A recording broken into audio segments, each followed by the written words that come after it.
Salom mani mehribonlarim.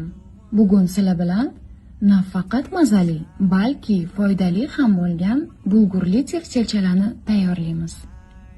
Bu taom sahr kasalligi bor va sog'lom diyetadagilar uchun ayni muddao bo'ladi.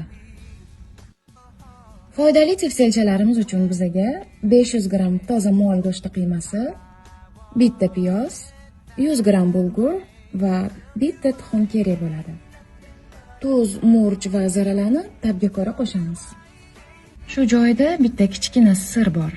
Qiymani yaxshilab aralashtirib bo'lganimizdan keyin kamida 10 minut urib pishitishimiz kerak. Shunda teftellarimiz bo'linib ketmasdan sochniy bo'lib chiqadi. Tayyor bo'lgan qiymamizni bir xil razmerlarda qilib sharikchalar yasab chiqamiz. Qaranglar, qanaqa appetitni chiqyapti. Sizlarning ham ishtahangiz ochilib ketdimi? Unda tez mani stranичкамga o'tib zakaz beringlar. Butun shahar bo'ylab dastavkamiz bor. Videomga bitta like bosib keting, xursand bo'laman.